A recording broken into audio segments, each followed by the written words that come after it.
Hey guys, it's Michael. Welcome back to a new YouTube video on my channel. In this video we will react to Frank Medrano's training. The video we will be reacting to is pretty old, but since he is the world's most famous calisthenics athlete and inspired hundreds, even thousands of athletes to start the sport, we will take a closer look on his training techniques and see if he trains with good form, if he can do something better, and just analyze the way he executes certain movements to give you value for your training and to see if maybe even you can adapt something in your training. And short disclaimer, this video is of course nothing personal. I just have deepest respect for Frank. As I already said, he inspired so many athletes to start the sport, so just huge respect to this man, independent of the outcome of this video. If he has good or bad form, that really doesn't matter for him as a person, because he is just someone who gave so much to the sport. So if you see the video, please keep that in mind. Even if I will criticize him, this is just objective critics that I will explain why I criticize what I criticize. So yeah. Thanks already for watching. If you have ideas for other athletes that I need to react to and analyze the trainings form, just leave it in the comment. Also leave what you think about this format in the comments, and then see you at the end of the video.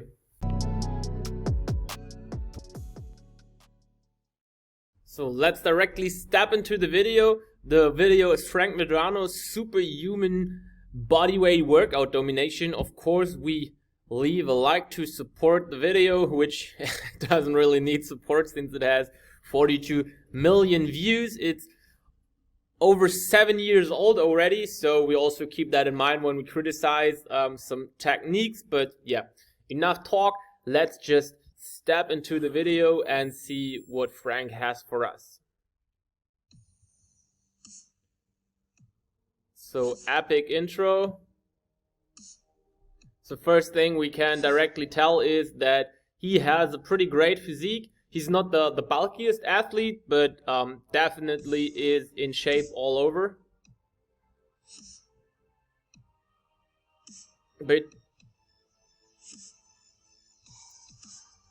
Okay, some freestyle. So what we have here are pull-ups.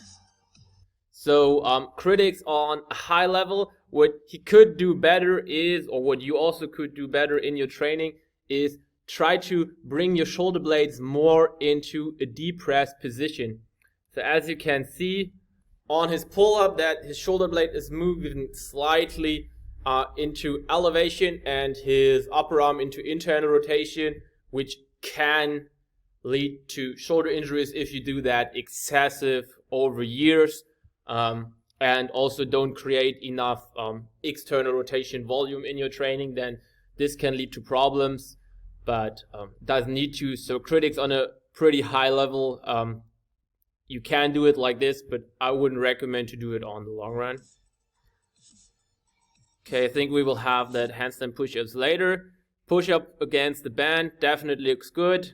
Body is aligned, core is under tension.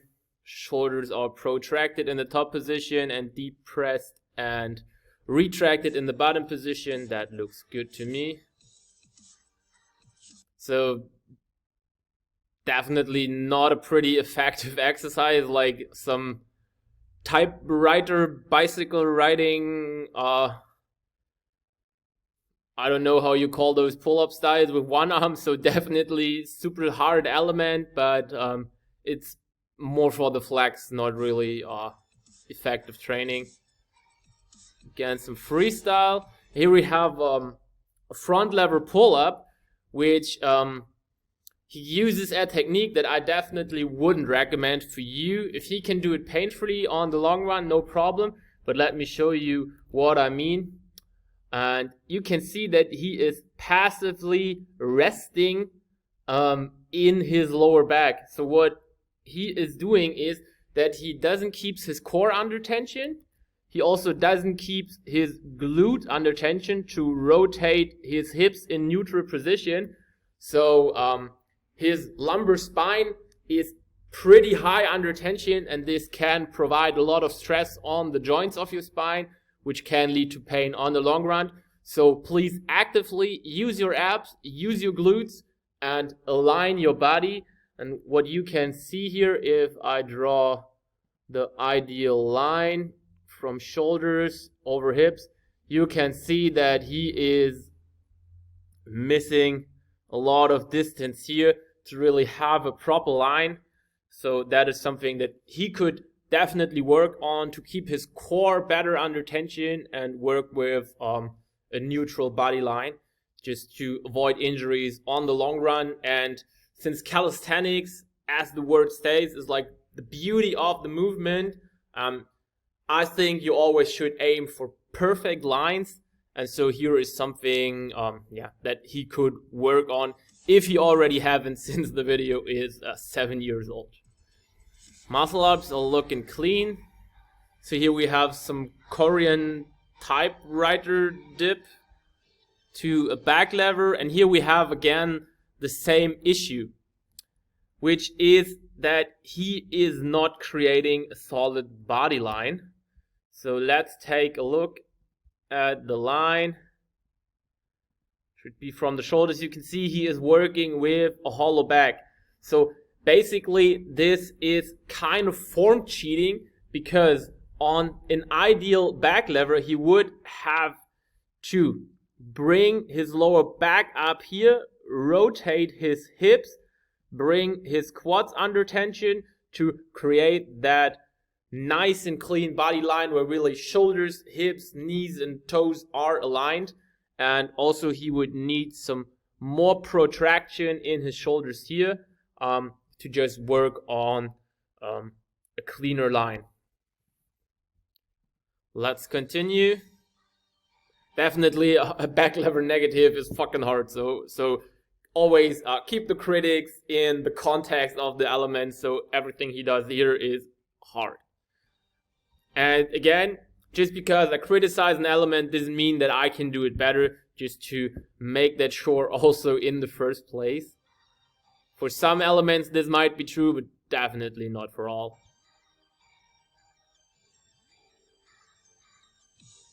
So here he had the front lever better, he had a more solid line, and he engaged his glutes better. You can see that here. So here you can see that his lower back is flat and that the line is just more clean. What we can see here is that he should work a bit more on his retraction to avoid the rounding in the upper back, to again have that solid and clean front lever line. And that would be something that I would do, or I would want him to do better. And of course take off the gloves, because we're calisthenics athletes, we don't need gloves.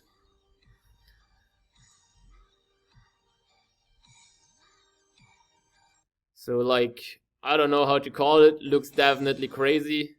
But yeah, again, more flexing than training. Typewriter muscle ups into front lever, one arm pull up. That definitely looked really nice.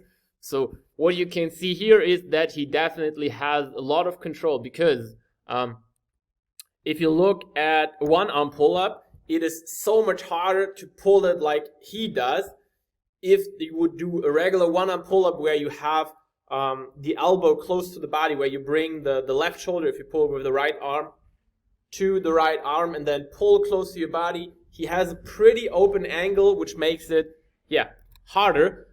If you already trained one arm pull-ups, you know what I'm talking about. What also is super nice is that he is able to hold a proper depression even on the one arm progression. So you can see that I always explain it with distance from shoulders to ears.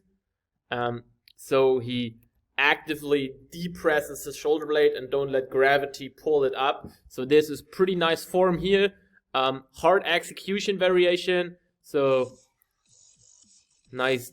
nicely done. And then again, some typewriter.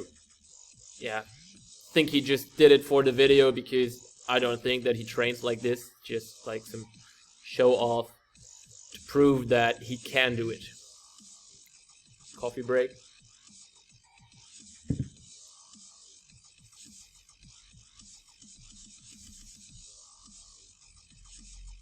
Yeah, we don't need to talk about this. Yeah, can't really judge the form since, again, this is like some freestyle set. Push-up form looks nice. You can see that he's also doing a more advanced muscle-up progression, so he's not using a false grip. He's starting with wrist in a neutral position and then is rotating, with the elbows the full amount, and he's not shortening the transition with a false grip, which makes this muscle-up variation a bit harder, so also more advanced technique here. He uses a pretty wide grip. Usually I would recommend going with a more narrow variation. It's more effective for the most athletes. So here we have like a shoulder stand typewriter with a shortened lever and a strange element, not really controlled legs, also hips were not controlled, so not a fan of those elements. Okay, here we can see the bottom position of a 90-degree push-up, and here we have a lot of cheating in the movement, and I can also explain you why I think that this element is executed with not good form. If we look at the neutral body line, so let's check the line roundabout. Here you can directly see that he is shortening the lever, because if he would be in a straight body line, his legs would probably end up somewhere here. So we have this distance of more leverage, and more leverage leads to a higher torque in the shoulder. So you just need to be stronger to hold a longer lever, which would make the whole element heavier, and you need to be stronger. So he is basically creating less leverage, and also the body line again is a bit off, so he would need to rotate his hips to avoid those hollow back position in here, and then, as I already said, bring the legs closer to the neutral body line. But let's continue to watch it.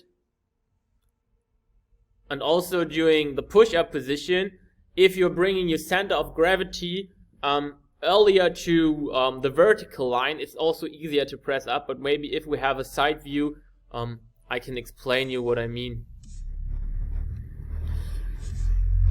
So here again, those typewriter shoulder stand, which is also not, if you consider it for the shoulder, it's basically an isometric movement, so not too effective.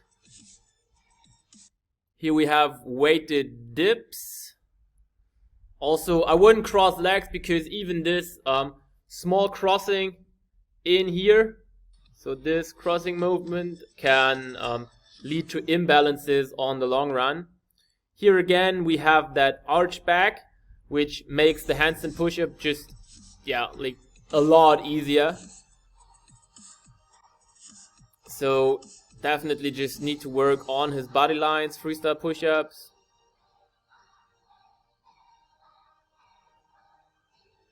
Front lever, better line again here. So you can see that he actively engaged his core in here. So something we talked about earlier, he definitely did cleaner here.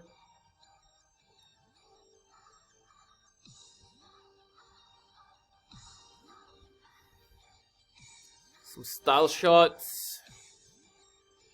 Nice biceps.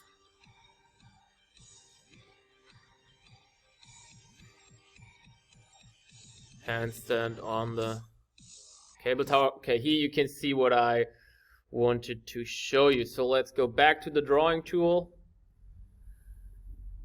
So if we look at the center line, somewhere around here, and the shoulder line, you can see that he is basically cheating on the form, because if we are looking at a handstand push-up,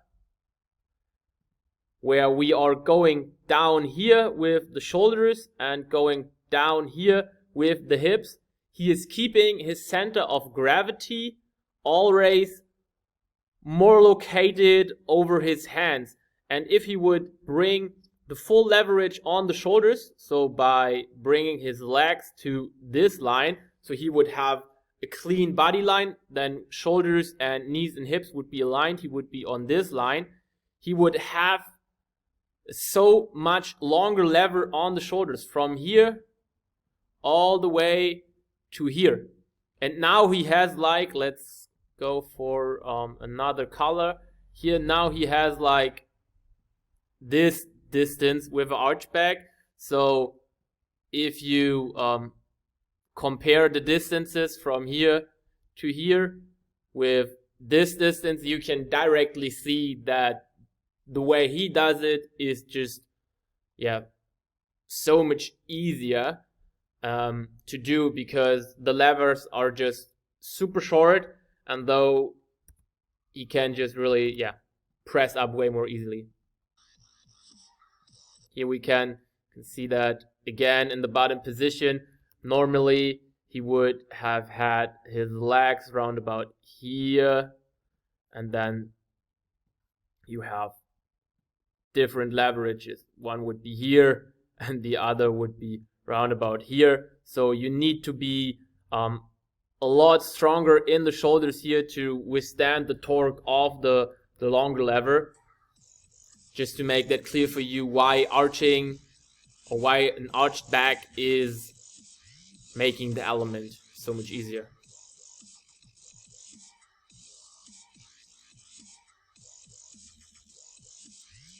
That was nice.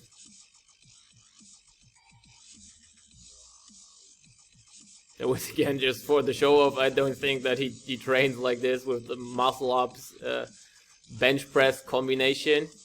Here we have, I don't know if we have 3 or 4 plates, or maybe something 60 to 80 kg dips. Well, you can see here that it's a bit too hard for him because he can't maintain a proper depression in the shoulder blade. So what we discussed in before, gravity pulls his body down, so his shoulder comes up, but on the dips we actively need to push shoulder blades down to get our shoulders in a stable position.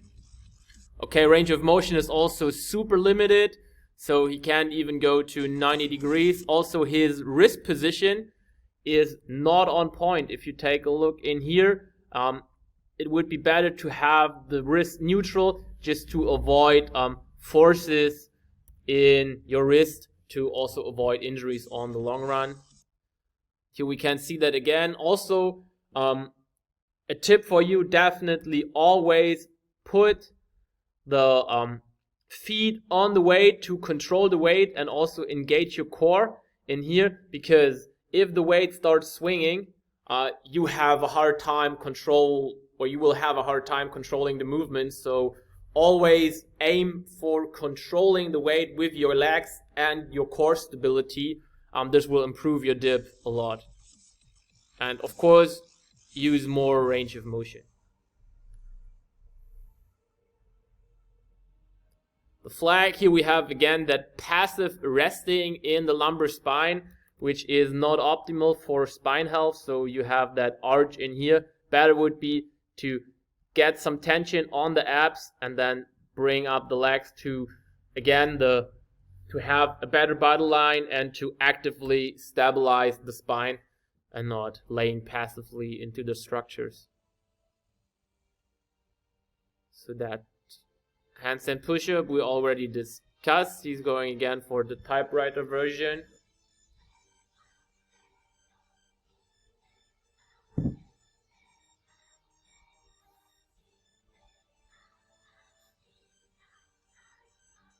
-90-degree handstand push-up. And also, just a tip for you, if you go for behind the neck pull-ups, usually the most athletes that I know and I see also in my coachings don't have enough shoulder mobility to really get the shoulder blade depressed to bring the elbows under the bar and get your body into proper position. It usually looks like this. You bring the shoulder blade up in elevation, strong internal rotation. So for the most athletes, the behind the neck pull-up is not the good choice. There are definitely exceptions, but If you don't know if you are a person who can do it, then just avoid it and do regular pull-ups. Again, super nice physique. Those obliques are just different level. So yeah, all in all, super strong athlete. What Frank definitely need to work on is straighter body lines and hip control, as well as some scapular positioning in the front lever and the dips, as we saw. And everything he does is on a pretty high level, though to really fit in my definition of calisthenics, you would need to use cleaner body lines and work more on his training form. Strength is definitely on a high level, so again, huge respect to this athlete. I hope you liked the format. I hope you enjoyed the video. If you want to see more, subscribe to my channel and leave recommendations for other videos that we need to analyze. And if you're interested in a real calisthenics coaching, a professional calisthenics coaching, then definitely feel free to hit the link in the description, apply for your first consulting call, and then let's talk about how we can make your form better, how we can achieve your goals in a one-on-one online coaching. And yeah, see you in the next video, guys.